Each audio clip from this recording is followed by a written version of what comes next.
కట్ట గోంగూరను తీసుకొని నీట్గా క్లీన్ చేసుకొని ఆయిల్లో వేసుకొని వాటర్ అంతా పోయేదాకా ఉడకపెట్టుకోవాలి. తర్వాత ఒక మిక్సీ జార్ తీసుకుని అందులో కొంచెం జీలకర్ర, 2 ఎల్లుల్లిపాయ రెబ్బలు, కొంచెం ముందుగానే వేయించుకున్న పచ్చిమిర్చి, ఎండుమిర్చి, పల్లీలు వేసి మిక్సీ పట్టాలండి. మిక్సీ కొంచెం బరకగా పట్టుకోవాలి. పట్టుకున్న తర్వాత ఒక టేబుల్ స్పూన్ సాల్ట్ వేసి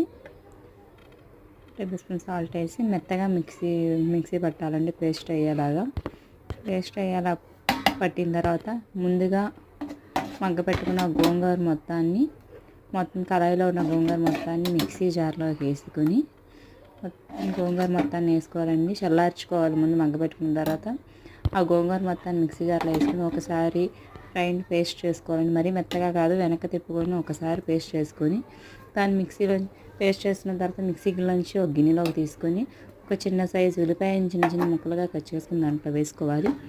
ఆ ఉల్లిపాయ ముక్కలన్నీ ఆ చట్నీలో కలిసేలాగా కలుపుకొని కళాయి పెట్టుకుని కళాయిలో ఒక 2 టేబుల్ స్పూన్ ఆయిల్ వేసి ఆయిల్ హీట్ ఎక్కిందో లేదో చెక్ చేసుకుని అందులో ఆవాలు, పచ్చెనపప్పు, సాయమినపప్పు, కొంచెం జీలకర్ర వేసి వేయించుకోవాలండి. అవి కొంచెం దోరగా వేగేదాకా వేయించుకోవాలి.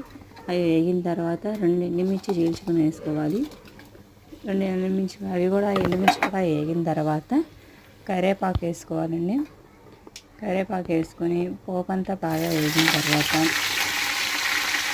మొత్తం ఆయిల్ వేసి స్టవ్ ఆఫ్ చేసుకుని తిరగమాత పెట్టుకోవాలండి.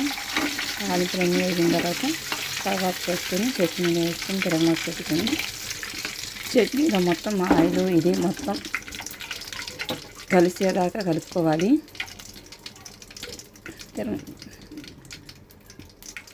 మొత్తం తాలింపులన్నీ చక్కగా వేగిన తర్వాత మొత్తం వేగింది చూసుకోండి, ఎక్కడ పచ్చితనం లేకుండా మొత్తం వేగిన తర్వాత అదంతా వేసి చట్నీలో వేసుకుని తిరగమాత పెట్టి పచ్చడంతా కలిసేలాగా కలుపుకొని ఆయిల్ వేసి తాలింపు పెట్టుకున్న తర్వాత చట్నీ చాలా టేస్ట్గా ఉండిద్దండి. కలిపిన అన్నంలోకి